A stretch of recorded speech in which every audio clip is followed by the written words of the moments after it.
January 21st, 2020. Now 7:07.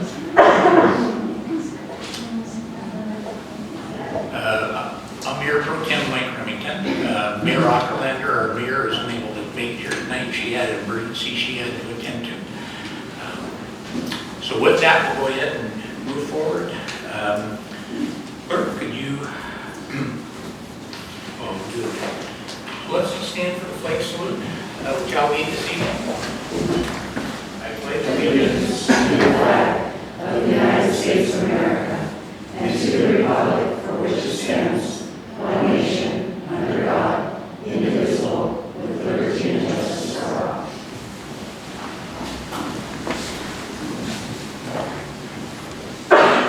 Clerk, could you do the roll call, please? Councilmember Brudnicki. Here. Councilmember Iyer. Present. Councilmember McHenry. Here. Councilmember Remington. Here. Councilmember Hoag. Here. Councilmember Naplan. Here. Councilmember Langlow. Here. We have a quorum.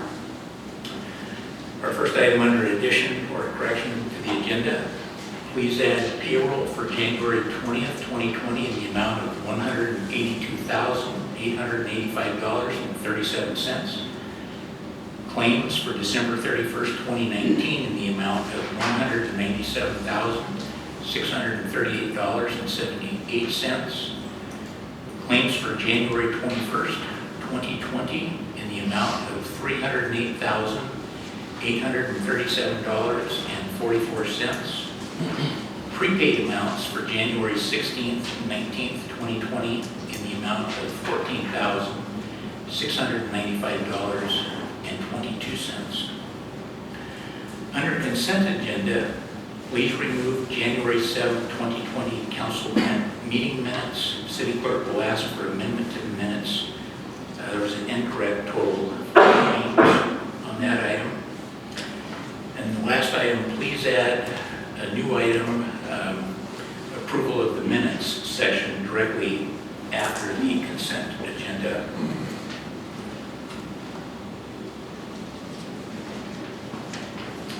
Do I have a motion to approve the consent agenda this evening? So moved. Hold on. Oh. We have to do the council agenda first, please. Approve the council agenda.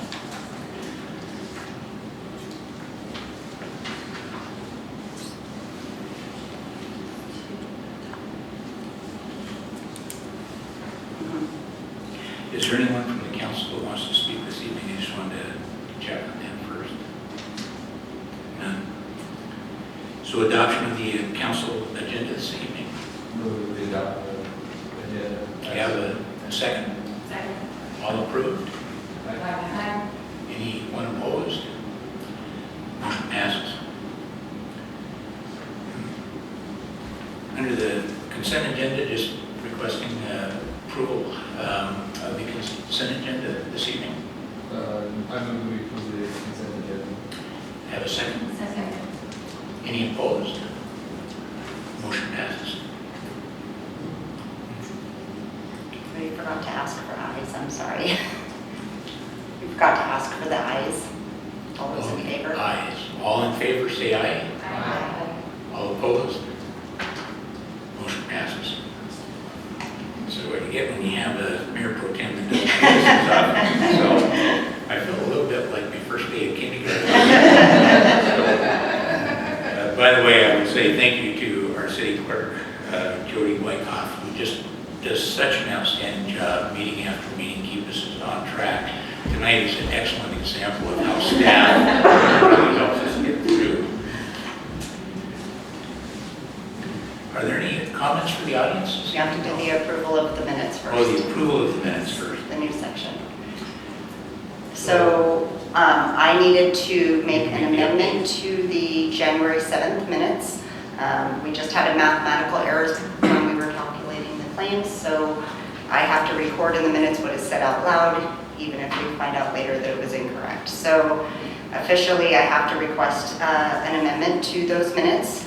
We are changing under additions and corrections to the agenda, as well as approval of consent agenda, the claims total amount for December 31st, 2019 from 200, I can't speak either, $249,598.58 to $250,812.59. That is the correction to those minutes. So we have, There was a January, what was the date of the meeting? January 7th, 2020. so we have a motion to approve the update. I will attend. Move that we change the January 7th, 2020 amount from $249,592.58 to $250,812.59. Second. Second. We have a motion and a second. Do we, all those in favor say aye. Aye. All those opposed? Passes. Comments from the audience. So we're at comments from the audience. Go ahead and approach the podium. Ask you to state your name and your address, please. And you have 3 minutes. Thank you. We got a crowd. Hi, I'm Lisa Yeager. I'm with the Snow Valley Senior Center. And I'm Carol Van Noy, and I'm with the Snoqualmie Valley Community Network. And I'm Rochelle Clayton-Strunk from Encompass. And so, on behalf of all of our organizations, we're here to thank you for your commitment to nonprofits and supporting a safe, healthy, and thriving community. We're here to tell you about the Snoqualmie Valley Local Advocacy Team. And this is a new collaboration among human service providers who serve children, youth, families, and older adults throughout the Snoqualmie Valley. And some of the organizations involved in this effort are some of us shown here. And I want you also, our reason in being here is to say, please support your local nonprofits. And we all work closely together. And so I'm going to go a little off script here. The Snow Valley Senior Center, we work with Encompass, who provides kinship care, which is a support group for grandparents raising grandkids. We work with Snoqualmie Valley Community Network. The teens do volunteer work all the time, come and have lunch with us occasionally. And in fact, they're going to come on Valentine's Day, and they'll have Valentine's and eat lunch with the seniors. So it's going to be really cool. There are lots of neat connections between all of us, and we all work really closely together so services aren't duplicated and every person needs are met. So we are strongly recommending that all the cities in the valley, including Duval, commit to meeting the needs of human services, because healthy people make healthy communities. And specifically, we recommend that you develop a strategic plan for human services with additional resources to support that plan. So please support the local nonprofit organizations that really make a difference here in Duval. Thank you. Lisa, thank you. Next on our list is Elizabeth Hill.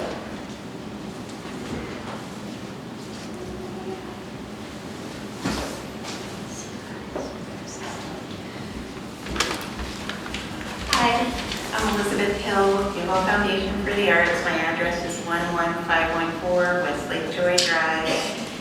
And first, I want to lead off with some good news, and that is we have our deed, and I think you guys all know that. We're so excited about it, and we're going to have a party to celebrate it, which you were all invited to. So please write this date down, February 22nd at the Grange. That's a Saturday night, and we'll send you more information, but please save the date, because this is, I think, well, it just is the biggest milestone that we've achieved on this project so far. Do you think so, Lynn? Yeah. So that's cool. Now, on the extension that you're going to look at tonight with Laura, we did take some time and look at it. We did ask for a few clarifications. I don't think they're minor, most of them, or maybe all of them. We see in the development agreement, as I've said before, that we have 10 years to build the Duval Cultural and Performing Arts Center after the final plat residential, which happened, as you guys know, in December. So that's what our understanding was. We have 10 years to get that done. That being said, we know land use is very complicated, and, if the city feels that we need to have an extension in order to keep our entitlements alive, then we certainly want that. I mean, that's in our best interest. So we did ask, we didn't provide any changes to the language on this point, but we did ask that council consider giving us the 5 years on the temporary tent as well as the other things that we're going to 5 years on. And that's basically because the whole intention of the project is to take the stuff in the tent, repurpose it within the new building. So we're just asking that you consider that. If you can't do that, you can only go the 2 years with a considered extension. Then that's just, we understand that's the way it is. We don't have any problem coming in to do the updates. The only thing I would say is I put in there like a summary of some of our information, because we're only going to have, I'm assuming, so much time to present things to you, and so that's how I see that working. And then I only have a few more minutes, I know, but I wanted to share this with you guys. This is a painting I did when I worked for the city of Duval.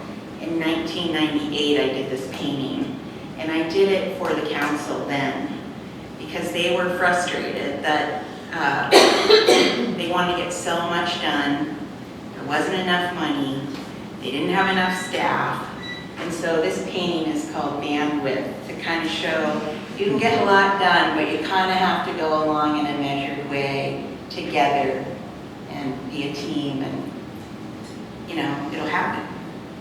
So make it still relevant. Well, Elizabeth, thank you. I think a lot of folks can, both at home as well as at work, relate to bandwidth. Thank you. You're welcome. Jesse Phillips. Welcome, Jesse. You can give your name and the address again, and you have about 3 minutes. Okay. I'm Jesse Phillips. I live at 18519 312th Avenue Northeast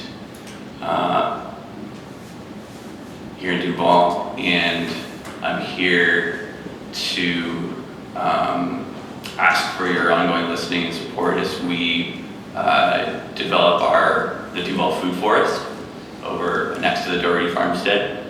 I really appreciate the opportunity to work on that land and to form a deeper connection with that land. Our emerging goals are to provide a space where we can interact with the environment, with nature in a good way, a space that develops more health in our community, and where there's opportunities for education as well. And as part of the team building process and community conversations sessions we've been holding at Duval Library, I've already experienced some of those benefits and really, really value them. I just want to say that our team is committed to continuing to develop a low maintenance and sustainable plan to bring to fruition the potential of that space, and really appreciate your support and collaboration. Thank you. Thank you so much. Jennifer, are you here this evening? How do you pronounce your last name? H-O-O-F? Like foot of horse. Welcome. Hi there. I also came in support of the Duval Food Forest, and I just want to say I feel like I can stand here representing a good number of folk in Duval who have come recently to my property, about 10 minutes away, to learn about permaculture. Currently, in that group of students, there are 2 that are low income and 1 that is disabled, suffering from various physical ailments. And the transformational progress and the transformational effect of learning how to garden in a sustainable way has really meant a lot to each and every student, including the low income and the disabled. And I wish to encourage the council to truly support in every way possible this food forest project because it has the potential to reach every kind of person living in the city and in the surrounding areas. There's a lot to be said about food insecurity and a lot to be said about taking one's health into one's own hands. And when we have a relationship with the earth, and when we start learning where our food comes from and what the processes are that are required to grow your food, harvest the food, what time do you harvest it, you depend on other people to learn these skills. You start collaborating with community members, you start having more conversations. And it's not just about growing food anymore, it's about creating real community. It's important, I believe, for a public space to be created where people can have access to food that was grown by the community for the community. There are very important aspects to a public food forest that include free harvesting, volunteer opportunities, educational opportunities. I myself am learning in the permaculture field right now, but I'm an aspiring educator. And I am noticing a huge increase in people's interest in permaculture, and there are a lot more people who want to learn in this field of sustainable gardening, sustainable farming. I think we're all tuned into the dangers of pollution and our current challenges as a society and the unsustainable paths that we are going down, and I think people's minds are turning on more and more. There's going to be a real need for a place, a public place, for lectures to be happening, for examples to be right in front of people's eyeballs to see, oh, this is how you do it, teach me more. There's endless opportunities with this idea that Jeff Davis has launched, and I just urge full support, and I'm happy to support him and the whole team. Thank you. Great, Jennifer, thank you so much. Eric Anderson, right here this evening. How's it going? Great, thank you. I'm with Duval Chamber of Commerce. We had a really good 2008 or 2019. I want to thank everybody in the city for participating in the holiday lighting and everything else, the Halloween event. We're looking forward to 2020 and having a lot more contribution from businesses and whatnot throughout the city, throughout the whole valley actually, and probably across. But I just want to invite everybody to our next chamber meeting. It is on February 9th from 6 to 7:30, and we do focus pods, so it kind of gets all the different businesses together and gets everybody interacting on some of the problems that you may be facing, and hooks everybody up to solve some problems. And that's about what I have. Eric, thank you. So I just want to confirm that's February 9th from 6 to 7:30. February 6th. February 6th. February 6th from 6 to 7:30. That's correct. All right, yeah, thanks. Kyle? Have Kyle here this evening. Let's see Kyle. Mark Weiss. Mark, are you here? Mark Weiss, 14315 Third Circle, Northeast Duval. I'm just here along with some other friends to speak in support of the Food Forest. And as a member of that program, I'd like to kind of also support the ideas that they've also already mentioned really around the importance of creating that space here within the community and the opportunities that that provides for everyone here as well as outside of Duval. So when we think about Duval as a place, when we think about the people that are here, this land has a deep agricultural history, and we also have a strong technology kind of history as well that kind of bridges that gap, where we have people coming and going inside in and out of the community. And I believe that this Food Forest project will help to strengthen that sense of space within Duval and help tie the entire community into that history of agriculture and that history of understanding of what it means to be here in this place now. And it's a difficult thing, I think, for us to really quantify at this point of what that means to us. But we can, I believe, gather the idea that ultimately having these spaces and putting these things together where we can bring people and develop that community and grow around things that are collaborative and meant to really foster growth and development of people and resources is critical to us as people and as a place. So, thanks. Thank you.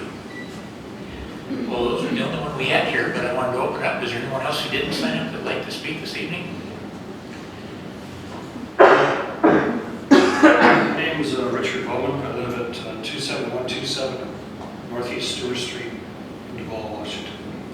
I came here tonight to talk about ordinance 1258 AB 20-04. When I read the CAL information and the packet information and read through that it was vetoed, it raised some concerns, but the concerns are pretty simplified. I believe that the mayor and the council are like a marriage. And so, similar to my marriage, when we talk about financial things, I'm not really sure who the mayor and the city council is in the relationship. It goes back and forth. But if we have people doing services for us, and those services increasing cost, or we add new people, we have to look at different parts of our budget to trim back. And so I think being appraised of what goes on so we can financially be fiscal is an important detail. I think all the parties involved have the right idea and want to do the right thing. So I hope tonight, after you guys discuss this and bring it through again, that you'll come together just like a marriage. And it'll be just understanding what's coming up so you can add that into the financial packet and understand how we're being fiscally responsible as a city. That's it. Thank you. Yes, go ahead and proceed, podium.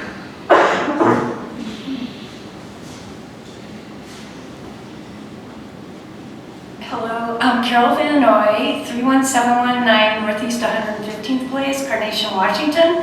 And I'm speaking, since he was talking about marriage, I'm going to talk about hearts. So there's two things I want to say about hearts. One is where the Snoqualmie Valley Community Network is having the Heart of the Valley Gala on February 8th. And we'd love it if all of you could attend, and the audience, if you could attend.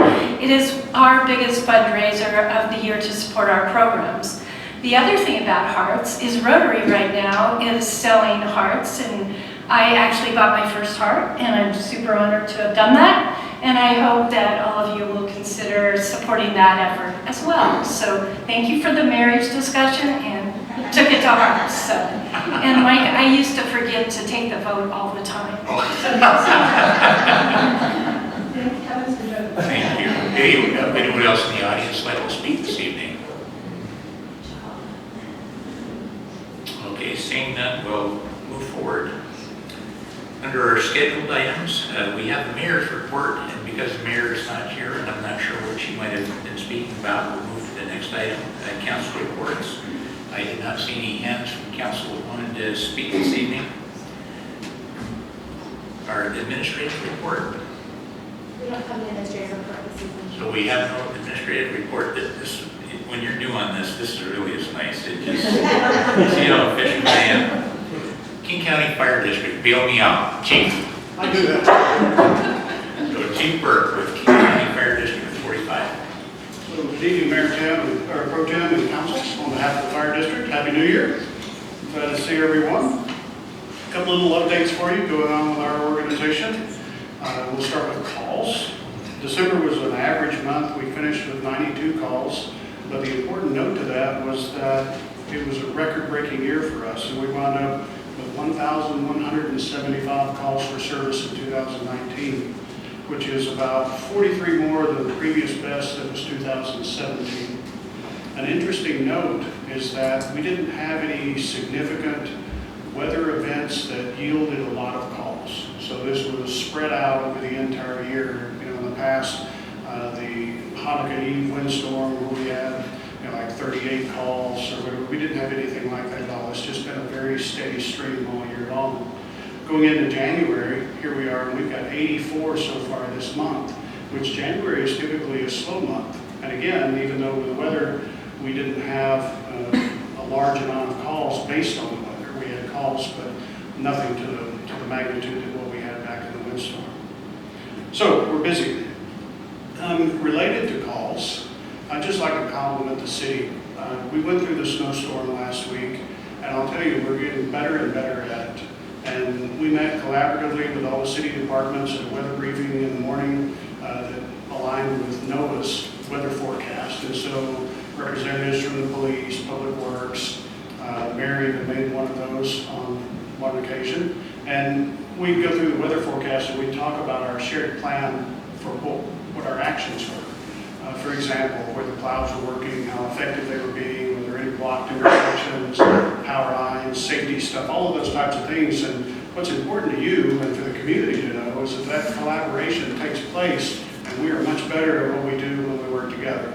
And so I just wanted to, a little shout out to Public Works that, in the years that I have been here, they did a great job on the streets, an absolute great job on the streets. And social media reflected that as well. And so, just thanks to Public Works. So to help us prepare, last year after Snowmageddon, we budgeted for a couple of pieces to help us with the fire department. We have a snow plow that is ordered, we've received it, it will be installed on our utility pickup, much identical to the plows that the city uses, and that was by design. So for training, use, mechanical repairs, things like that, we are aligned with the city. We can swap parts in need of emergency or something like that. And so that's going to work out really well. As well as we bought 2 additional snow blowers to help with our sidewalk and our parking lots, because as we build up our staffing, our people walking in on that back slope parking lot at the headquarters station, it becomes a sheet of ice because of the drain. And we've had people fall over the years, and we just can't have that. We've got to take care of our folks. So we're better prepared than what we have been. Now, related to the specific snowstorm, I will say that in addition to the coordination with the city resources, whether you realize it or not, we reached out to King County Medic 1, and we had 2 paramedics stationed at our station for the duration of the snow event. And where that's important is because of our tiered system. Our closest paramedic unit is out of Cotter's Lake. And so when we have restricted or blocked traffic, like when 124 closes or if we lose WD, weather-related stuff like that, the medic system, they've been really good with positioning people in downtown Duval. And that really makes a difference where we can have advanced life support to people on this side of the valley promptly, because we may have delayed responses due to ice and snow. So they've been very good with that, and they were very helpful. Lastly, I will tell you that our new station, the site work is continuing. Best guess as far as the grand opening, which I would love for council to be able to attend, is November 1st. And I'll update you as we move along that way. Other than that, again, Happy New Year, and I'd be happy to entertain any questions.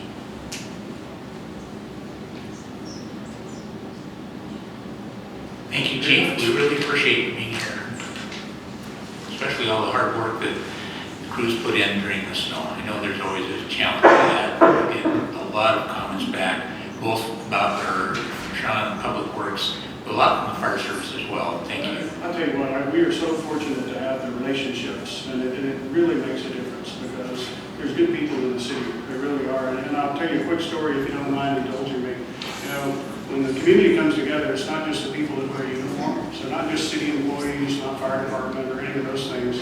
But I can't tell you how many cars that I saw stuck on the side of the road as the storm first started. Here were people helping other people free the vehicle.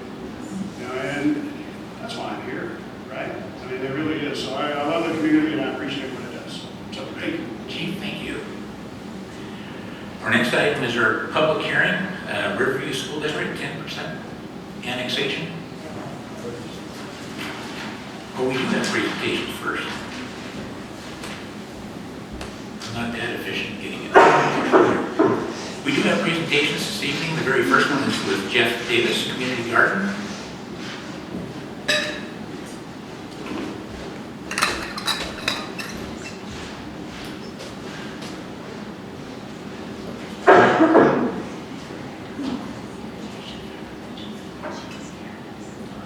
Good evening, Jeff. Welcome. Hi. Hi. Good evening, council. Thank you for having me here, and thank you to all the friends of the Food Forest who showed up and made comments. I'm going to set a timer here because I have 10 minutes. Is that true? Okay. Sometimes I can get lost. So. I'm here tonight to share a little bit more about this idea of the Duval Food Forest.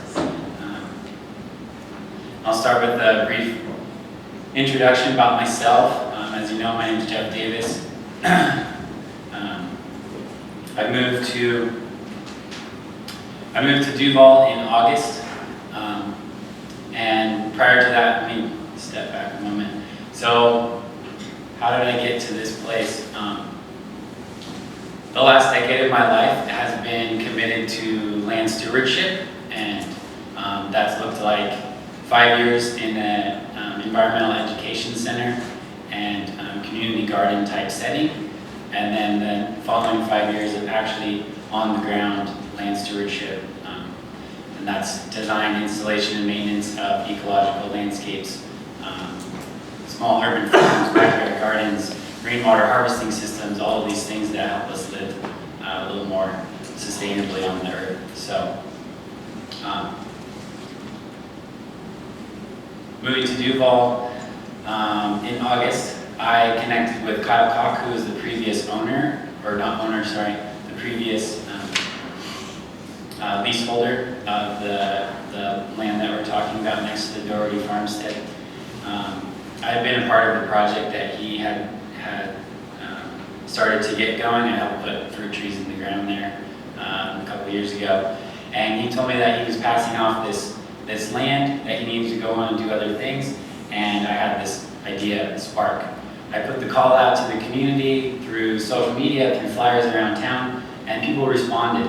And the enthusiasm has been honestly a little overwhelming and also thrilling. And so this is important to me for so many reasons, and the biggest is that I have, through my personal experience, felt the positive impacts of my life of being on the land and working with other people and having that regularity, that regular connection with a place and that regular connection with people who are taking care of that place together.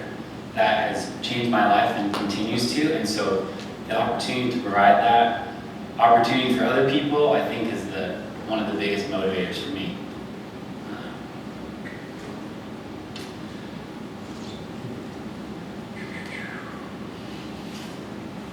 So I began by offering up what I call community conversations, and this was a 6-part design and planning, a 6-part series of design and planning meetings offered to the community. We've had 2 of these meetings so far. The first meeting, we saw 50 people in attendance, and we asked the question, what do we value? And what do we envision for this place? And we got out these big poster boards and markers, and people wrote out what they wanted to see for the place and what they truly value. And through that meeting, we created a vision and mission statement. And that is, our vision is to create a model of environmental stewardship in the heart of Western Washington while nourishing community and participating in a sustainable food economy. We pursue this vision by focusing on 3 things. That's ecosystems, community, and education. The ecosystems part is developing and stewarding an ecosystem, providing habitat and producing an abundance of food, fuel, medicine, and fiber. The community part, creating a fun, interactive, beautiful place for community to come together, learn, grow, and be fed. And education, by providing transformational learning experiences for all people to promote land stewardship and ancestral skills, things that we've been doing for as long as we've been humans.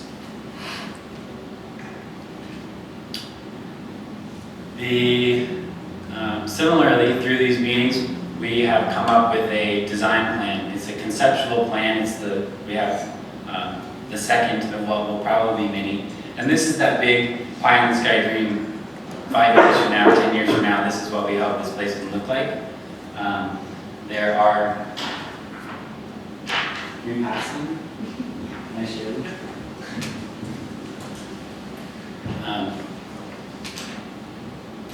this is the most recent design plan, and while this is, again, like I said, the pie in the sky dream, what we want to focus on is that in the springtime, we are aware of what we can do sustainably given the volunteer database that we have and given the resource database, the resource base we have. And so while this plan looks potentially complex, spring, summer, and fall of this year, we envision installing the food forest component and the raised beds. Community involvement by the numbers. I just want to share a couple of numbers to tell you about all the work that we've done since August. We've got one logo, webpage, Facebook account, and newsletter. We had, as I said, hosted 2 design and planning meetings, 14 people coming together on the land to do work already.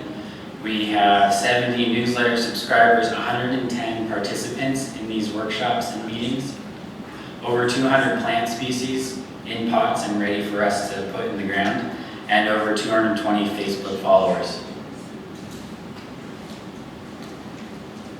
So how do we plan to use and maintain the site?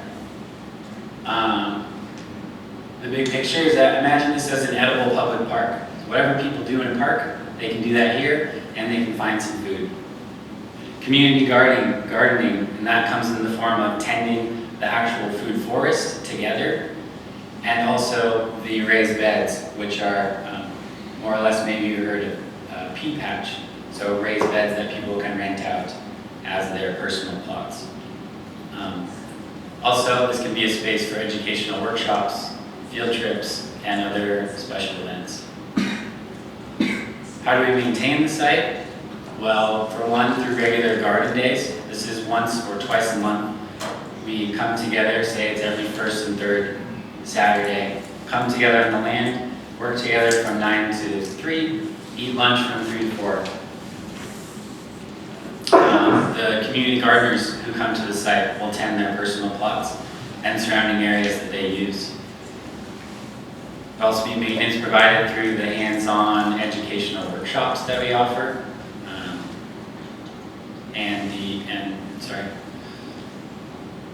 and through service learning projects. If there's an Eagle Scout that needs to do a project or a group of students that need to do a project, that's how the work gets done. So this ethos is learning by doing. That's how the maintenance and the work will be completed. How does this benefit the community? Well, you heard a little bit from the people that already shared. A couple others that I can list off: improving environmental health, improving human health, food security and access, supporting local businesses by drawing people in, improving community resilience, teaching skills, providing food, celebrating our local agricultural history, creating a sense of culture that people can be proud of in a place, educational opportunities, increasing neighborhood property values by creating, again, a place, potential for job opportunities in the future, carbon sequestration by planting trees. The list can go on. We're also providing a presence on site if there's ever this worry of vandalism or homelessness taking over the site. We will be there. We're the stewards. We provide facilitation of community events, so potentially partnering with other events already happening in the city. As I said, regular maintenance and annual reporting. Be happy to provide a summary of what we accomplished in the year with tangible numbers to you all, as well as a look ahead at what we want to achieve in the next year.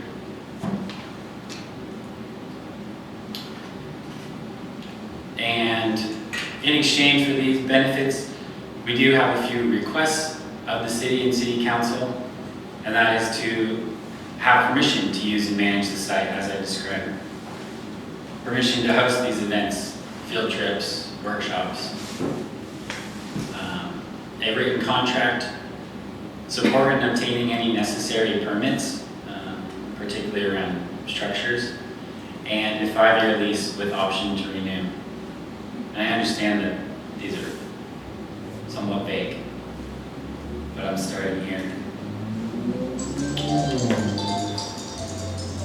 That's it. Thank you so much. I want to add before thank you. I would like to add that this is not my idea, in that these exist throughout the country, and a couple that I have personally experienced, and I invite you to check out under this Get Inspired section. Beacon Food Forest here in Seattle has also been providing some high-level guidance, as well as the Kauai Food Forest. To learn more about this particular project, there's some links for you. And yeah, thank you so much for your attention and consideration and this opportunity to share with you. I'd love any questions or comments if I do have time for that. Yeah, Jeff, thanks first for being here. I had a chance to meet with Jeff a few months ago, and see your enthusiasm and sincerity in a project that really make a difference in the community, both educationally as just learning more. And it really is a very rich history we have here in farming. How many acres are we looking at that you're working on? This is half an acre. It's a half acre total. Yeah, the fenced-in area adjacent to the Doherty Farmstead and the dog park is half an acre. Half acre. I think total there's a lot of acres down there, so we never know where this will wind up going. Comments, questions from City Council? Yes, Councilmember McHenry. I just want to thank you also, and this is really exciting. I mean, the momentum and the excitement about this potential that you have right now is really exciting. And have you looked at things that have been done with King Conservation District? Have you heard? I'm assuming, have you heard of them before? Yes, I have. Okay. I have talked to them and seen some of the projects that they support. There's some really good potential there for funding and grants. I've seen that firsthand, and just thank you for this, and I look forward to hearing more. Good questions. Councilmember Ryer. Could you provide the last page so we get the links? Or we can send that? Oh, yeah, I can send you the whole thing. How do I do that? You can send it. Great. Thank you, Jody. Already been great help. Other council comments? Yes, Councilmember Knapp. I just want to say how excited I am about this project, and I want to learn more, so I wrote down the links and I'm going to go check it out. And yeah, I love some educational programs. I've gardened, and this year I lost my tomato crop to late blight, so I'd love to hear at some point some tips. So anyway, thank you for coming. Thank you so much. Yeah. Other questions from council? Well, thank you very much. I appreciate it. Thank you, Mike. Under the presentation, we also have the Historical Society this evening. Good evening. Did bring baked cookies that outside a Duval history book with a membership opportunity inside. My name is Marilyn Roddy. I also have 10 minutes, right? Yes. Okay. I am the newly elected president of the Novelty Hill Cemetery. Thank you. Yep, no worries. And this is the presentation that we gave to our all members last week at our all members meeting. And so I'm going to go through it pretty quickly with you so we can open it up if you guys have any questions. I'll tell you a little bit about myself at the end. Duval Historical Society's year in review. We want to show you that we did a new brochure this year. The work was led by our liaison with the city, Alana McCoy. On February 25th, this is some of our historical members. I want to point out Connie, who's our treasurer, and Fiverr, who is our vice president. And we are learning to put all our documents electronically so you can see all our archives, our newspapers, our pictures, and things of that sort. But it takes a process, and we're a little bit older, so it takes me a little bit. So we're learning how to do that from our pro tem president, who led the society for about 5 years.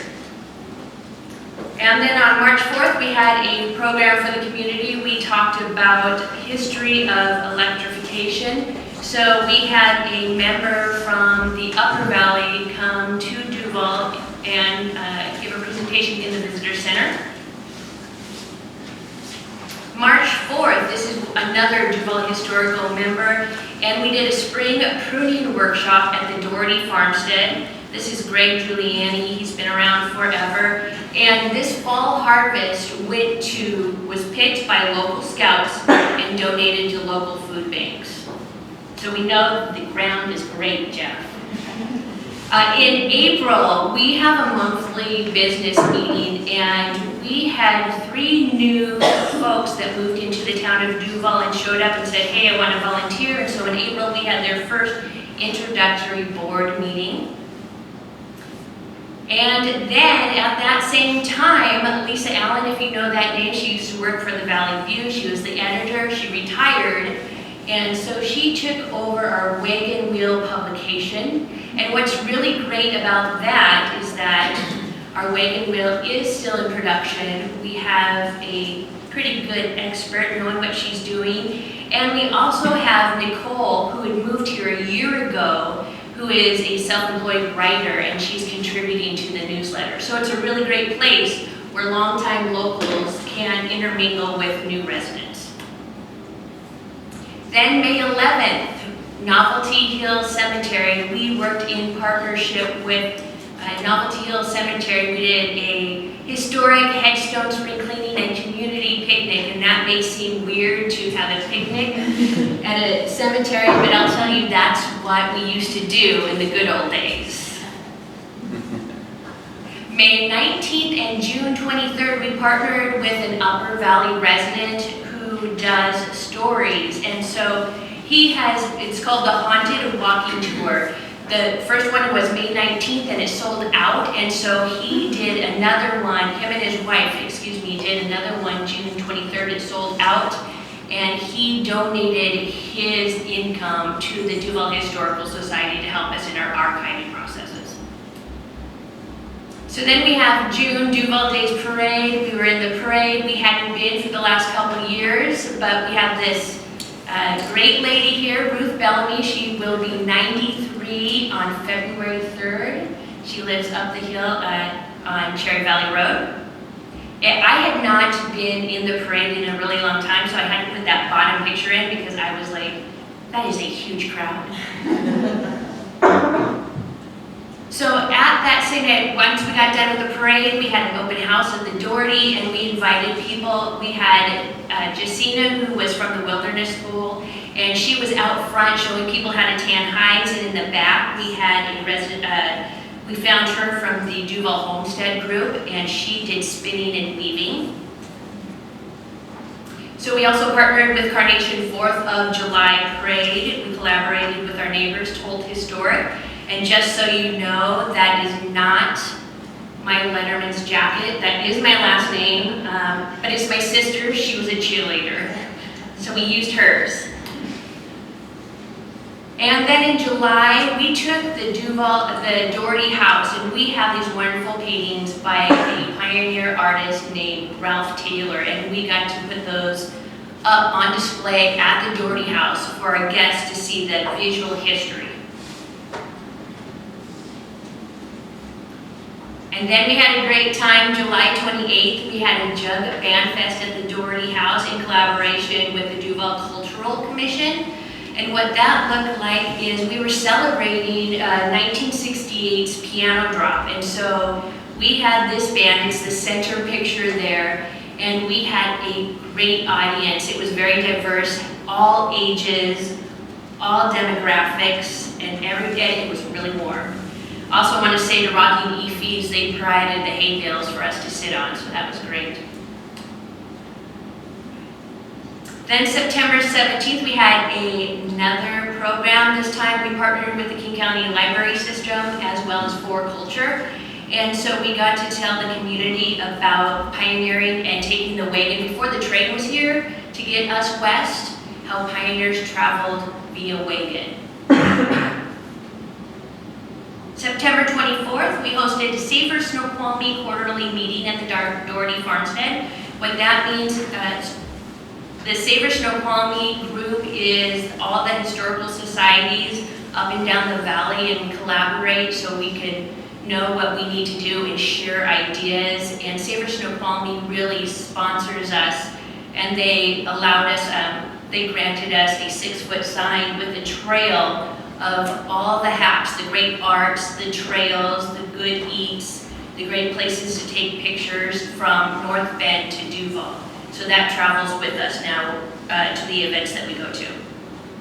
September 28th, we partnered again with Novelty Hill Cemetery. We did the Twilight Tour. If you have not been, please come this year. It's going to be August 22nd. It's where we reenact members that were buried. Is that my alarm? 10 minutes? We're good. Okay. We reenact people that are buried in the cemetery. If you can see the picture on the top left, this gentleman was reenacting his great-grandfather who's buried at Novelty Hill Cemetery.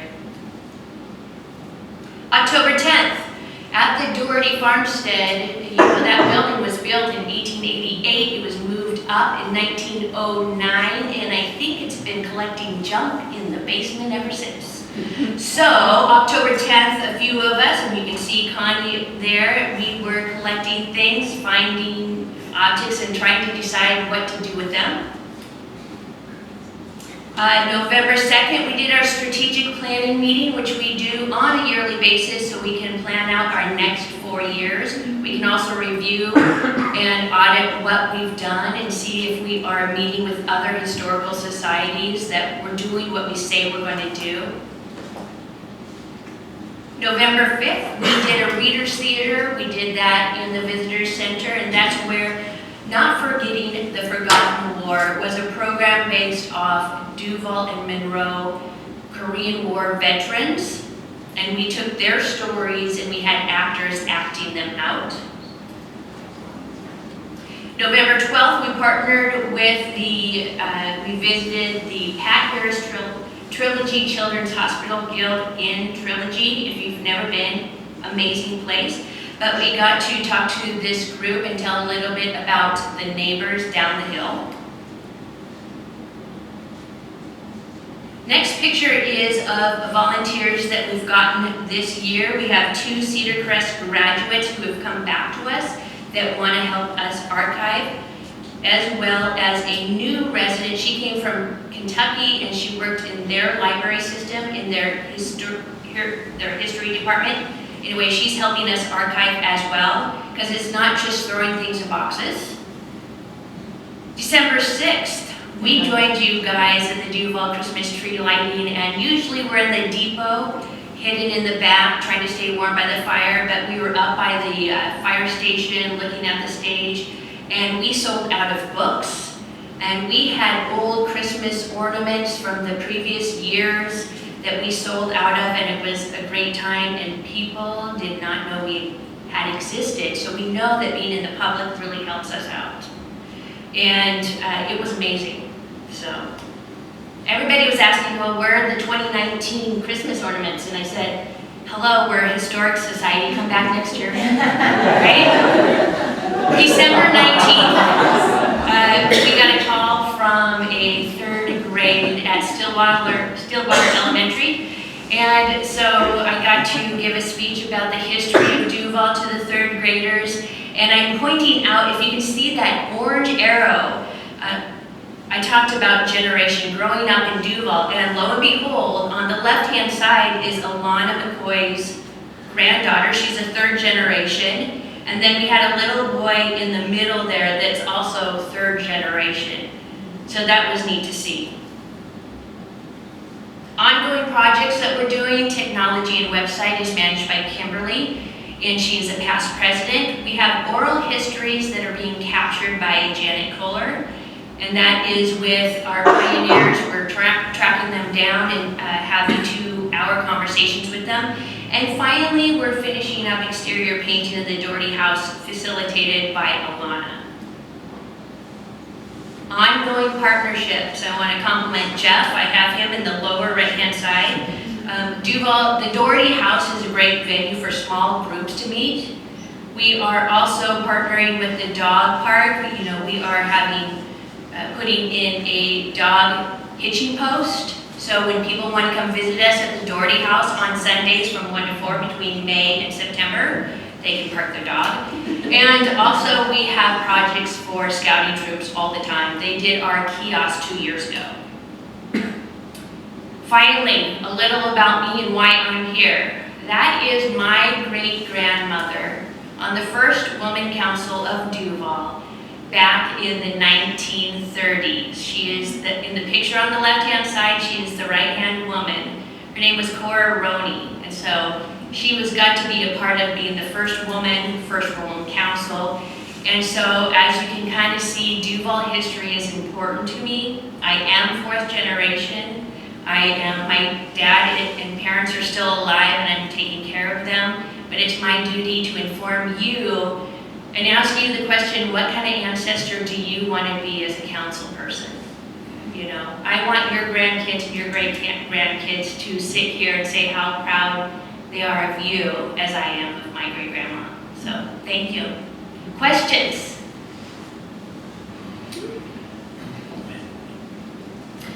I just want to say that I attended one of these Twilight tours, and I think it was before I was on the city council, and those reenactors were amazing. They actually captured the essence of the people that they were portraying, and it really was unbelievable. It almost felt like they had come back to life. And so I highly recommend that on August 21st. So thank you. Thank you, Michelle. Others? Yes, Amy? Thank you for all the work you're doing. This is amazing. I was wondering if I want to become a member, do you have an online way to do that, or for now is it just mailing it? We're still historical. Okay. We do have a P.O. box. We check it regularly, and we are working on that. Okay.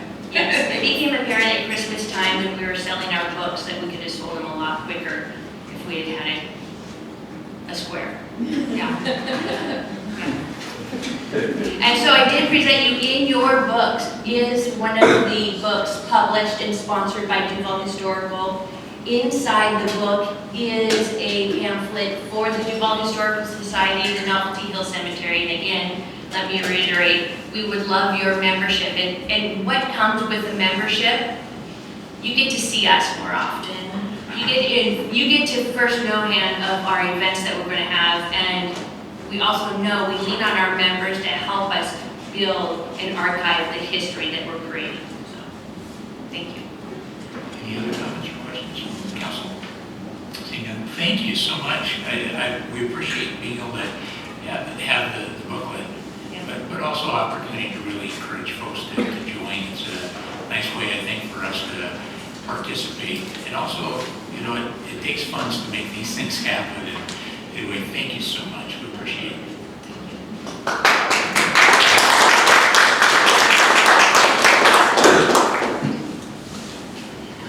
Our next item is Riverview School District 10% annexation petition. We'll now open our hearing. We have a staff report.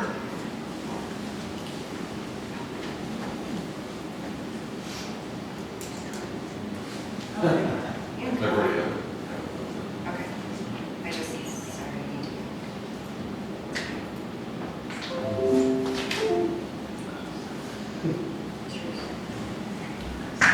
Troy Davis. Well, good evening, Mayor Pro Tem. I'm Troy Davis, Senior Planner with the City of Duval, which is probably in relation to Jeff Davis over there somewhere in the distance. But, sorry, one second, I'll turn this to full screen there. So tonight's the public hearing before the City Council on the 10% petition. We had held a public hearing with the Planning Commission back on the 8th on the same item, and so now we're before the City Council. So I wanted to add exhibits 1 through 33 as noted and attached in your staff report, formally into the hearing record. So keep it in mind, but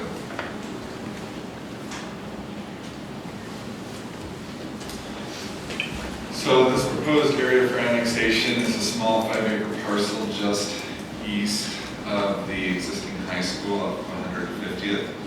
It's within our urban growth boundary and is currently undeveloped. You can see the parcel aerial view on the right is its aerial current condition, and the map on the left is the proposed area for annexation.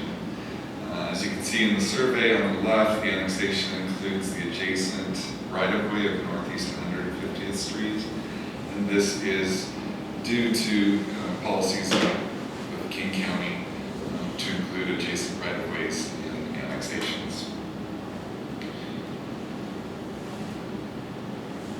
So a couple of things of note in relation to city plans. So in our watershed plan, this area is within our Cherry Creek sub-basin, and the policies kind of surrounding this sub-basin call for preservation, particularly at the sloped areas. This sub-basin pretty much moves from this point to the north down, so most of the sub-basin is on a steep slope. So policies are in place within the plan for protection of those slopes, and kind of limits development to areas within the sub-basin that don't have steep slopes. And this parcel here happens to be one of the, I think probably the only one in the urban growth area in the sub-basin that's not a steep slope. So it's relatively flat, so it's suitable for some level of development. In our comprehensive plan, we talk about sensitive areas. Duval, we're kind of unique because we have a habitat corridor listed as sort of a sensitive area, although it's not necessarily officially state designated sensitive area type. Nevertheless, we've got policies in place in our comprehensive plan for its protection. So any kind of development potential or development proposal down the road would need to be cognizant of the policies for protecting the habitat corridor that is slightly impacted by this proposal. Sorry, this annexation area, I should say. So here just is a conceptual site plan. To your right is north, and to your left is 150th. The red rectangle there is the area proposed for annexation. So we can see that beyond the annexation area, looking to the west and to the north, is also undeveloped. So this 5-acre piece would kind of complete a puzzle for a future development site inclusive of school parking and recreational fields. So just to touch base on the annexation process, some of this process that we've already been through. So the petitioner submits what's typically called a 10% petition. It's a little bit different with school districts. So in the school district's case, when they do their initial petition, they've got to be the owners of the property. So somebody else could petition for the annexation. It has to be the school district. And the school district must own the land. In this case, it's being initiated by the Riverview School District, and they already own the 5-acre parcel in question. So once they submit that, City Council has 60 days to meet with the petitioner to discuss various aspects of the proposal. And that meeting occurred on December 10th. And it's usually at that initial meeting that's required by the RCWs that the City Council can reject the proposal. They can modify the proposal. They can add other conditions to the proposal, or they can accept the proposal but suggest a modified boundary. So the purpose of that meeting is to really kind of sit down with the petitioner and make sure that the City Council and the petitioners are kind of in agreement of what the area to be annexed will be. Then from that point we hold public hearings, which is part of the process that we're in now. Again, we held the public hearing for the Planning Commission back on the 8th, and tonight is the public hearing before the Planning Commission. Post the public hearing before the Planning Commission, the Planning Commission makes a recommendation to the City Council. The City Council, after their hearing, can either accept or reject the petition by resolution.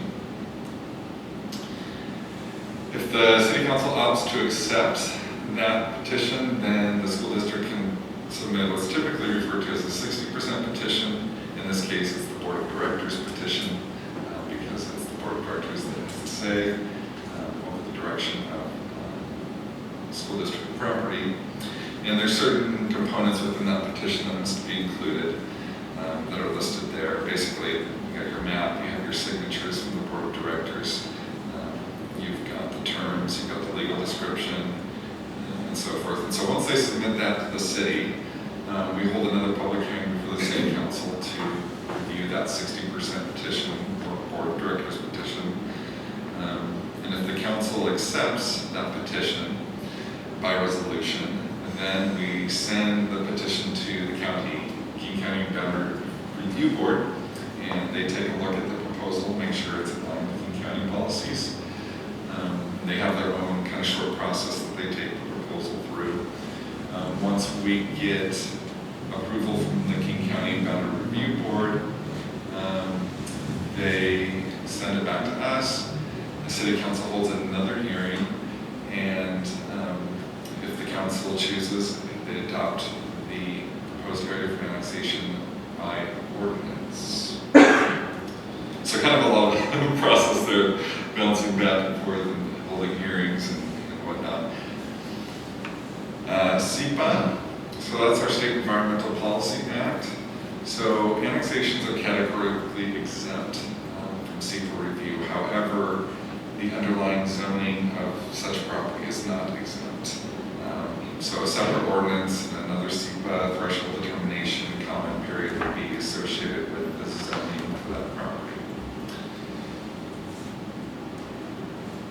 So the Planning Commission made a recommendation at their regularly scheduled meeting on the 8th, and that was that the City Council accept the 10% petition subject to certain conditions, which I listed in the staff report.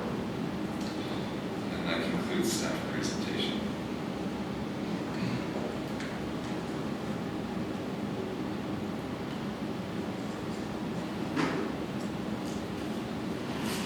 Thank you. Questions?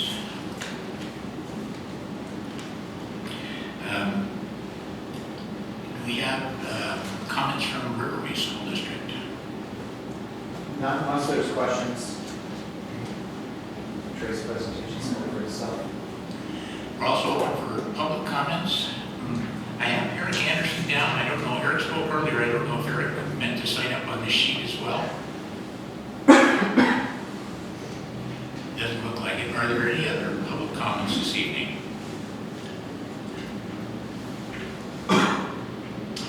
With that, I don't know if there are any staff responses. Troy, I don't think so, since we'll officially close the hearing.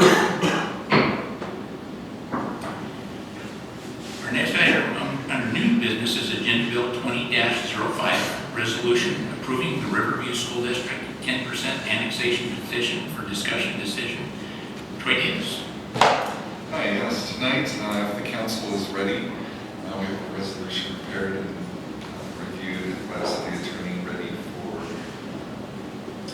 adoption if the council is ready at this meeting. Councilmember Naplin. So I was just looking at the process and realizing that there are some differences between a normal annexation and a school district annexation. And one thing that I noticed that was not in the process is often when annexations are done, there will be a pre-annexation agreement that occurs between the 10% and the 50 or 60%. Is that still something that is potentially in this process, or do all conditions of annexation have to be identified at the 10%? I believe in our... Do you want me to answer the question? Sure.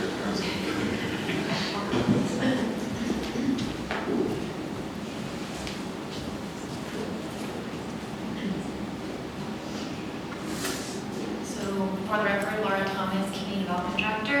So, yes, a pre-annexation and development agreements are still allowed as a petition.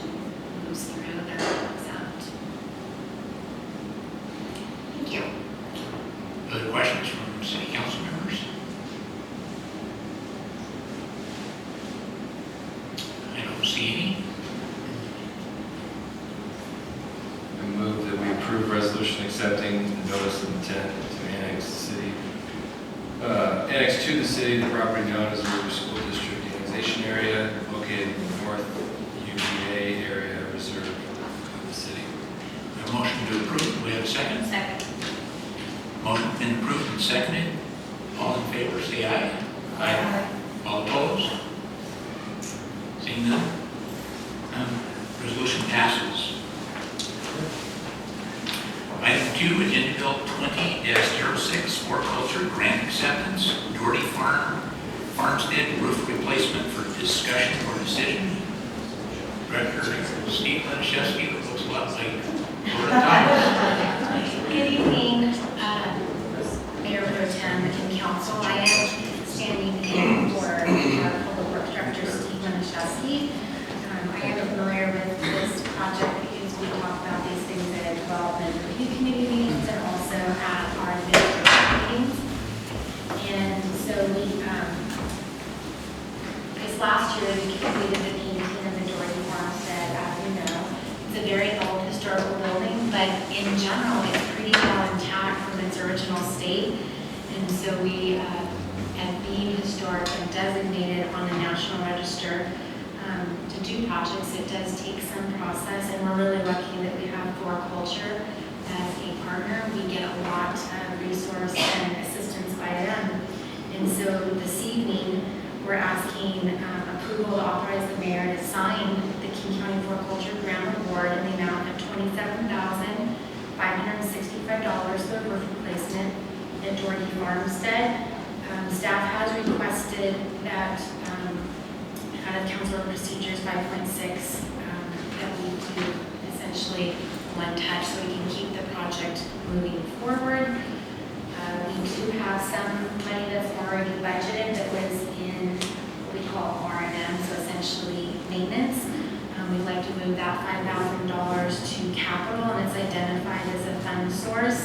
And then the remainder of the dollars will be from the Floriculture dollars, which are the $27,565. And so if there are any questions, I can assist you. There is an example contract. It still needs to be filled out. We're working with Floriculture on that, but it's pretty difficult. It takes just a little bit of time. Move that we suspend council procedure section 5.6 requiring additional review.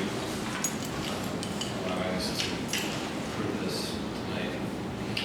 So we have a motion to suspend the process. We have a second. Second. All in favor? Aye. All opposed? Motion passes. Jody, for the next part here, so we suspended that. Do we need to move forward then with? If council wants to make a decision on this tonight, somebody just needs to make a motion. So that would be the next part. I move that we authorize the mayor to sign the King County Floriculture Grant Award in the amount of $27,565 for roof replacement at the Doherty Farm. Second. It's been moved and seconded. All in favor, say aye. Aye. All opposed? Seeing none, motion passes. Thank you, Laura. Our next item, Agenda Bill 20-07, reconsideration of ordinance 1258, amending the Duval Municipal Code, section 4.08.010C for discussion or decision. In the mayor's absence tonight, this is the first time we've done one of these, and there's a very set process, just so council knows.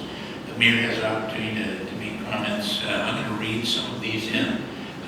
She has provided us with her memorandum, and the proper procedure would be for council and Mayor Pro Tem will do that tonight. I'll do that on behalf of council, just accepting that into our record. And then we have a chance for discussion. Council had asked that I respond on behalf of council, and I'll just simply read a letter in response to the mayor's memorandum. And with that, council can then consider whether we want to amend it, or if we want to move forward with a vote, or board just to have discussion tonight and do something at a later time. So I'll walk us through this step by step. So on behalf of the mayor has vetoed ordinance number 1258 and has returned the ordinance for city council reconsideration along with her objections.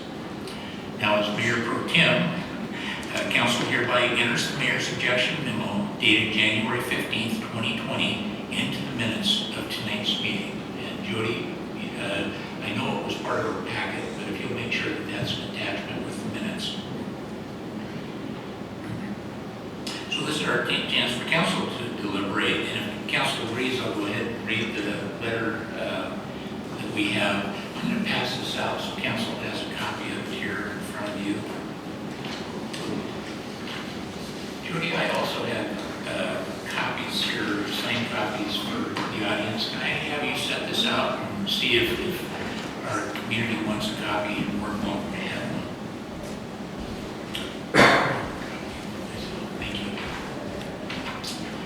So this is dated January 20th, which is yesterday, and this is addressed to Amy Ockerlander, Mayor, from Mike Remington, City Council member and Mayor Pro Tem, on behalf of City Council. And this is regarding a response to the memorandum in the Mayor's veto of ordinance number 1258. It reads, at the January 17th, 2020 City Council retreat, council members asked that I respond to the memorandum dated January 15th, 2020 regarding the veto of ordinance 1258.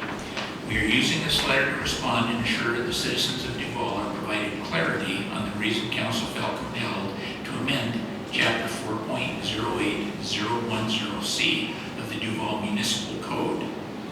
Council authority granted by Washington State Code, Revised Code of Washington 35.11.020, includes oversight of city codes, expenditure of taxpayer funds, and city operating policies. We have arrived at this issue for one key reason: the lack of administration of the City Council's clearly stated and ongoing concern for the Duval's cash flow stability and long-term sustainability. In 2018 and 2019, key staff vacancies occurred, including the finance director and city administrator. As a result, the City Council did not receive timely and accurate finance and budget reports required to fulfill our duty regarding oversight of the taxpayers' dollars. This lack of quarterly reports and other supporting documentation diminished transparency and greatly impacted our confidence in the current budget-related data. Amending Ordinance 4.08 is the culmination of a series of discussions and fundamental disagreements between the mayor and council over how to manage the taxpayer funds. Council learned of the employee reclassifications from one pay range to another several months ago. Council was not notified or provided any budget details on the short-term and long-term fiscal impacts from the mayor prior to these changes being made. Second, during the mid-biennium budget review, the mayor stated her intent to immediately recruit several positions that did not appear to be estimated in the council-approved 2019-20 budget. Our concerns about overspending became exacerbated because we did not have the financial reports showing we had funds to cover those costs. The mayor stated she would use her authority to proceed with the hiring even after council clearly expressed concern that moving forward with recruitment prior to establishing the position in the budget was not fiscally responsible. Council understands there are times when employee reclassifications and filling new or vacant positions are warranted. However, council must always be fully informed so it can analyze the administration's proposals for fiscal impacts. Failure to provide this information makes it impossible for council to fulfill its legal oversight duties and decide if future revenues will likely be available to support the additional salary and wage expenses. City Council amended Ordinance 4.08.010C to assure City Council could meet our responsibility to evaluate the fiscal impacts of reclassifications and to provide Council with simple notification in writing of changes in position titles or position job descriptions. This is key in protecting employee positions, not only in the current budget, but also into the future. While council members acknowledge the mayor's veto authority as provided in the Revised Code of Washington 35A.12.100 and the Revised Code of Washington 35A.12.130, council members are deeply hurt by unsubstantiated accusations made against council members in the memorandum. The most disturbing accusation the mayor made about city council was implying council members were not following the Open Public Meeting Act. City council is committed to transparency, that meetings are announced and open to the public. City council finance and administration meetings included one or more city staff. Minutes were maintained and provided to the city clerk for public posting. To insinuate that members of the governing body collectively intended to meet to transact the governing body's official business because another member received information by email is personally hurtful and inaccurate. City council discussed amending the ordinance openly at both COW and city council meetings. The amendment, including open discussion with legal counsel, occurred at the council meeting. Draft ordinance language was introduced for consideration and discussion at meetings on December 10th, December 17th, and on January 7th. Council's desire to move this policy forward without delay was clearly a reflection of the deep concern for budget stability and to demonstrate the emergent need for transparency in matters affecting the budget. City council sees no positive outcome continuing the legalistic and confrontational back and forth. Our goal moving forward is to improve communication between the mayor and city council. Mayor, council, staff, and citizens alike desire a positive, collaborative, and productive relationship. I pray these trials will lead to our being better leaders and help us set a shining example for responsible governments for our community. Sincerely, William Knight Remington, Mayor, Councilmember, and Mayor Pro Tem. Julia would also ask that we include council's written response along with the minutes for the meeting as well. I'd just like to make a couple of other comments. You know, for citizens that watch our deliberations and you see the emotional part, I always try to remind us that democracies can sometimes be kind of messy. It provides for different points of view. And there are times it looks pretty sad when it becomes more emotional or personal. And if we come across that way, we certainly apologize, and that's not the intent. Mayor Opperlander, if you live next to her, you would definitely say she is just an outstanding community member, an excellent friend, and a great neighbor. It is a extremely tough job being mayor. And council discussed this. We absolutely appreciate and accept that she has a right to veto something we pass. It's always tough when we disagree on something, and I would just ask members not to side with one or other. We're simply providing you the information. You do get to make a choice on how you feel about matters, but in no way do we want to have you looking poorly at the mayor or council members. All of us are working our hardest, even when we disagree with each other. And we really hope that going through these things really do help encourage better communication.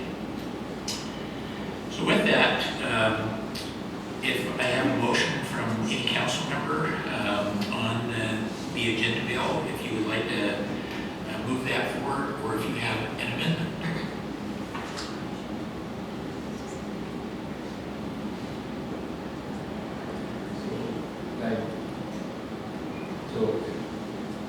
So we can, yes, Councilmember Ryder, so we can't just simply read the agenda bill and recommend that we approve it similar to what we did before. You would just be making a motion to it, to start the process, even if there's going to be amendments made, you would start by making a motion to adopt the ordinance.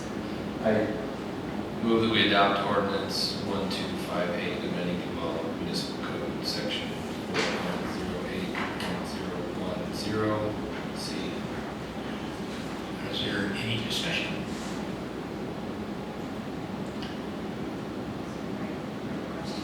Yes.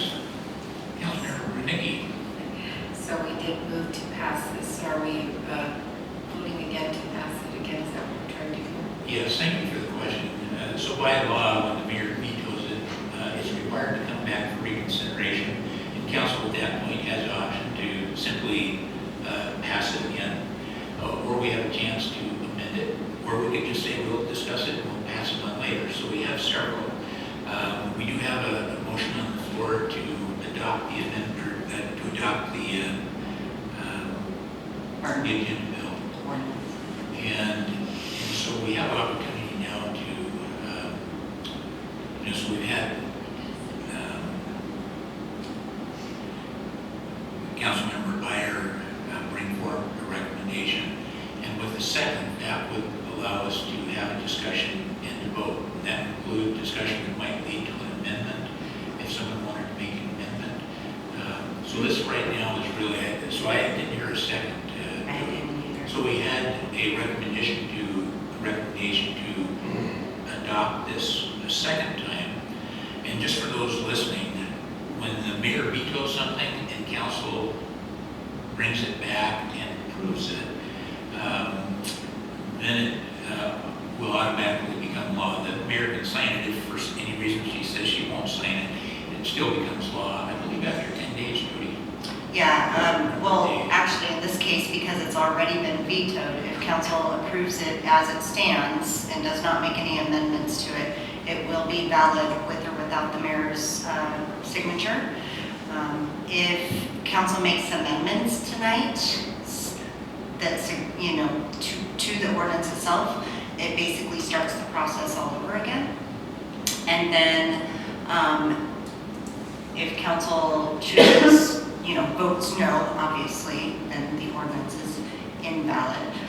If council does adopt it as is and the mayor does not, or excuse me, if it is amended and the mayor does not make any veto towards the amended ordinance within 10 days, then it becomes valid with or without her signature. But if we amend it, the mayor can also veto the new. If it's amended, yes, the mayor has the right to veto it, veto the amended. And just for clarification, for ease of tracking purposes, I will be, if council adopts, even if as it stands, readopts this, I will be renumbering it so that I can keep track of ordinance numbering and know that 1258 was vetoed. It was brought back for reconsideration, and so 1259 would technically be the new number, just so you understand. So with all that, Councilmember Nikki, this is really our chance for discussion at this point. And we don't have a second on it. Then we still have a second to be able to start The discussion. Yeah. Second. So we have a motion and a second. All those. Oh, any discussion? Any further discussion? So seeing that we have a motion before us, all those in favor say aye. Aye. All those opposed? Nay. Jody, do you need to go through everyone, or are you okay with? I feel like I have the right vote. I have Okay. 6-1 with Councilmember Grunicki being. So motion passes. Again, just for our citizens, when it was vetoed and you come back, you can't just have a simple majority. You need a majority plus one. In the case of the Duval City Council, the majority is 4, so we needed 5. We had 6 votes, so therefore it's approved.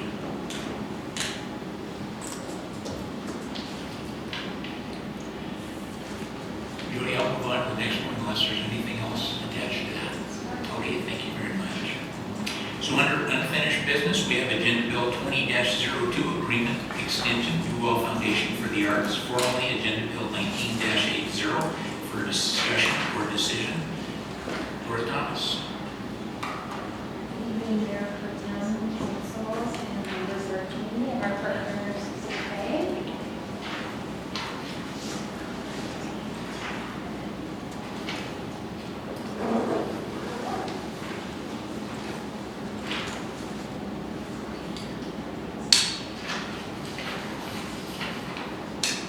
So again, good evening, Mayor and Council. Mayor Pro Tem, just Mayor Pro Tem and Council. So we have been working on a permit approval agreement for probably just about over 8 to 10 weeks now. With the holidays and the weather and some other things that come up in life, it wasn't until today that Elizabeth Hill, our DFA representative, and I were able to connect. And we received an email at about 3 o'clock, and when I got back from a meeting just after 4, I forwarded it right away to council and obviously to our city clerk. I have not been able to look at it as of 4:30, and then I went straight into council. So there is definitely an option for us to come back and review it at our next council meeting. I'd definitely like to talk with Elizabeth Hill, just to make sure I have a good understanding. This would be the 4th version of the agreement, but I would like to hear just some general input from council, so it gives me a little bit of guidance moving forward and having a conversation with Elizabeth over the next, actually it would be the next couple of days, because our next packet's due on Friday. Comments? Councilor Rowe? Because this came in so late in the day, I'm kind of confused as to how it compares to the last version. And so I have a hard time making a decision tonight based on that. I'd like to kind of compare the two and understand the differences is all. That's fair, just so you know, I did print it out for, So it's the this- color, and the original of the blue were the added amendments that we had at the last council meeting. And today we have a new amendment, and so the red language is from DFA, and then they also have a comment bubble as well. We'll definitely need some guidance on that item, because they are requesting the extension for everything essentially through 2025. So I'll need some guidance on that. You can either give me some guidance this evening, or I can go back and talk with Elizabeth and then come back to another meeting and write a staff briefing for the next council meeting. Councilmember Rudicki? So we're talking about, and earlier, Ms. Hill had mentioned something like a 2-year period extension, and then we're taking it to 5 years. So is that just for the tent we're talking about, or are these other things? So that's a good question. So under their entitlement, which is their preliminary plat, they received site plan review and design review to move forward their project for DFA. As part of that, there's an allowance under our code that's partly in our development agreement, and I took the language in, and it's actually section 3, directly out of there, and that's both in the development agreement and our policy that allows a process to extend their existing approvals that they had in entitlement, their preliminary plat, and extend it for 5 years, and then the additional 5 for a total of 10 years. So that would be the 2025 date. They didn't have the approval for their temporary building permit, and so that was segregated, and so it wasn't part of that initial approval. So we needed to come back and encapsulate that into an agreement that says that they could move forward with their project in a continued way that would allow them to keep that building that they have right now, right along 143rd and Main Street there, pending approval by council and continuing to move their project forward and touching base with the city over the next 2 years. And doing 2 reports a year. Yes, Councilmember Lingle? I was able to understand the blue and red fairly quickly, so I can provide comment on that. Looking at the transmittal, Ms. Hill is saying that she'd like the 5 years, although she left the language as proposed with 2 years. So point of clarification, looks like 2 years would work with you. I'm trying to think of how the edits that were provided, which are the ones in red,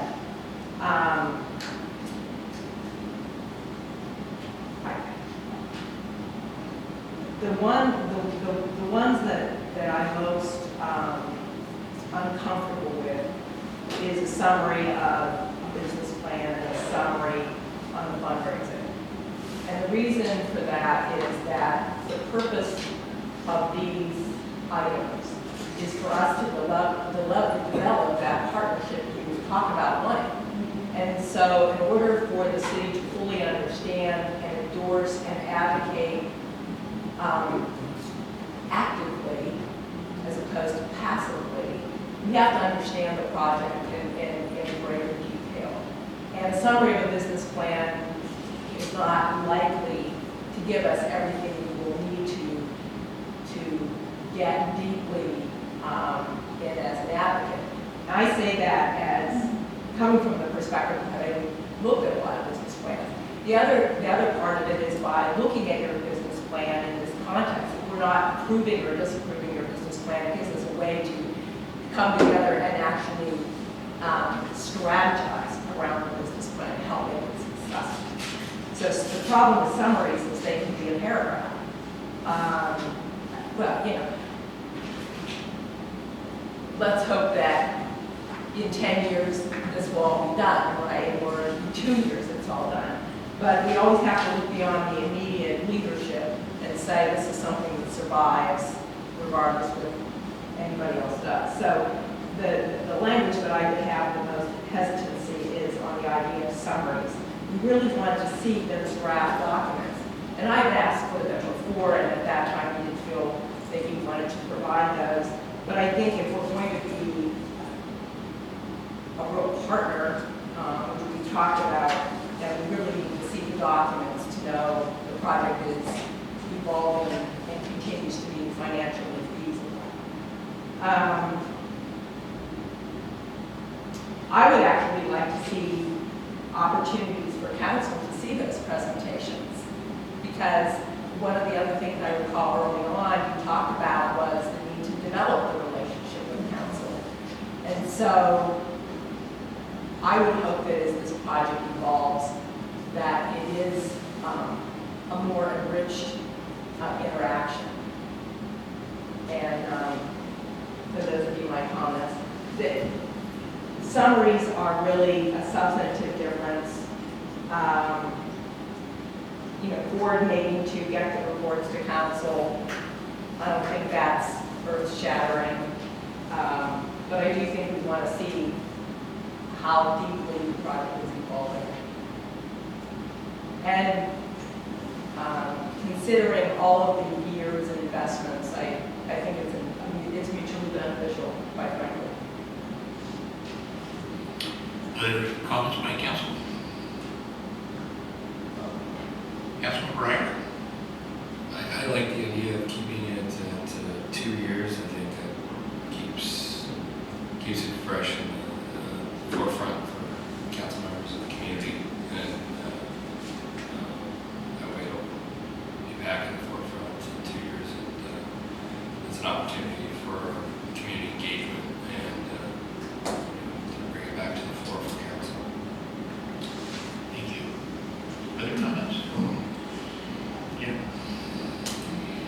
I prefer to not make a decision tonight unless we went back to the original version that had been fully reviewed by staff. I don't fully understand the implications of some of these changes, and so I'd probably rather wait. I feel comfortable with what was presented in the packet. So that's where I. Then what I would do, given that, I would move that we provide the extension as originally presented in the packet. And we can work out other things as we move forward. There's plenty of time to do small adjustments, I would think, after the extension is granted. So we have a motion to move forward with the agreement as it was initially written. Is there a second on that?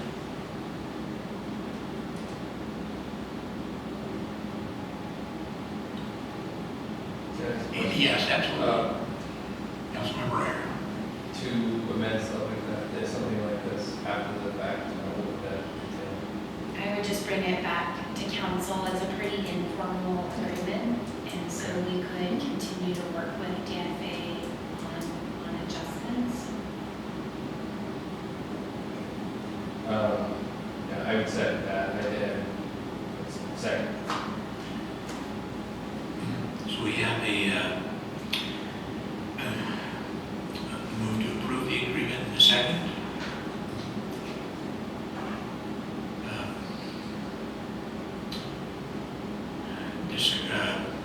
Discussion? Any further discussion? No, I really feel uncomfortable voting on it tonight for a decision. I really think I need to chew on it some more. Because if we're saying, I'm getting a conflict here because as I understand it, that's the extension, but there are people here who are not sure about the extension. So I feel like should we take some time at the next meeting, we can then make that decision. I'm getting confused because I think if we say yes, then the folks who are not really wanting that extension are really voting for it. I don't know, I'm a little confused here. Thank you. Councilmember Lane. I don't know what's confusing, honestly. Elizabeth says she's fine with 2 years in her memo. It says she left the language as you proposed it with 2 years and possible extensions. We provide for possible additional extensions beyond the 2 years. It's a document.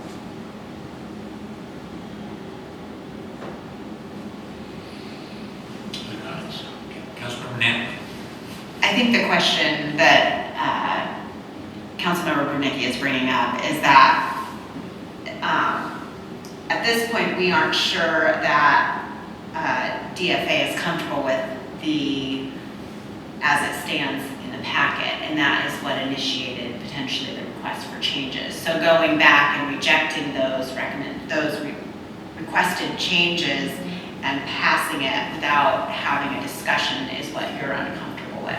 And I sort of feel the same way, but it was a little bit unclear based on the email that we received prior to the meeting, if these were just changes that you would like, but you would be okay with it the way it was. So that was the confusion, and I don't know how this works under that. It might be better to just bring it back at the next meeting. I would definitely like to have the opportunity to talk with Elizabeth, just so that I make sure that I have a good understanding of what some of the changes are. Councilmember Lane will hit on a couple of questions that I wanted city council guidance on, and that was on the summary and on the extension from 2 to 5 years. So if I get some guidance on that, then I can at least go back and have a conversation with Elizabeth and make those changes. I just wanted to make sure, the one thing that I wanted to make sure of with DFA was this is an agreement that is for DFA and the city. It's not about the developer. The developer, if they need something in addition that is outside of this process, that is for the city and Westcott. I know initially Westcott wanted to be, kind of woven into this, and this is really only an extension for the purpose of DFA and not having to move their existing facility somewhere. And so I just want to make sure that I understand that, because I saw that we added we added a developer back in, so I just need to make sure I have that conversation. That was really the only thing that was unclear for staff. Councilmember Ryder. Okay. So, hearing other council members, where we're at, we consider, how would we back ourselves out of a motion? So we have a motion and a second. Councilmember Langle can withdraw the motion, and it just... It'll die. I mean, we can either vote it down, or I'll withdraw the initial motion. I think that would be. That's fine. Okay, so we have a motion on the floor. Judy, my understanding is we go ahead and vote on that, and then, or or can we just go ahead and accept with the discussion that we're going to withdraw the motion? No, to me, it sounded like Councilmember Langle just withdrew. Is that accurate? If we're not ready to do it, then we don't have to do it. It's just that, now you know what I think. I think that summaries are inadequate, and my position is it's got to be 2 years, we had an extension provision, so that's where I'm at. Councilmember Ryder and then Councilmember I Knapp. think, yeah, just to, I think 2 years is good, and,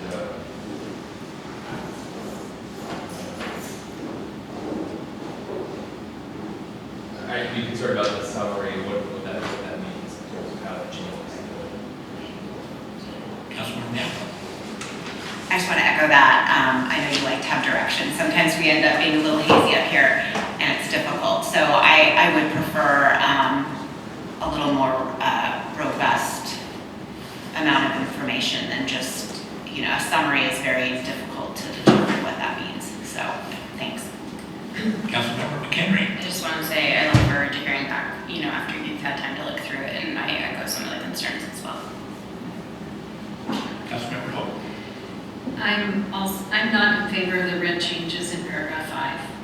So, and then I got the feeling that you were concerned about the paragraph 2 adding developers in there. I just want to make sure I have a conversation with Elizabeth to know that this agreement is with the city and the DFA and not the city and the DFA and the developer. So just making sure that I understand that. But I think the rest I have clear direction. Any other comments? I think the only one I have is that I really agree. I don't like to rush those things. I think there's enough information to probably go forward. Just knowing, Laura, that you would like to talk to DFA and clarify some things. And not seeing any other motions coming forward. So we had discussion tonight and would expect this would come forward at a later date. There's no executive session this evening, and therefore we are adjourned.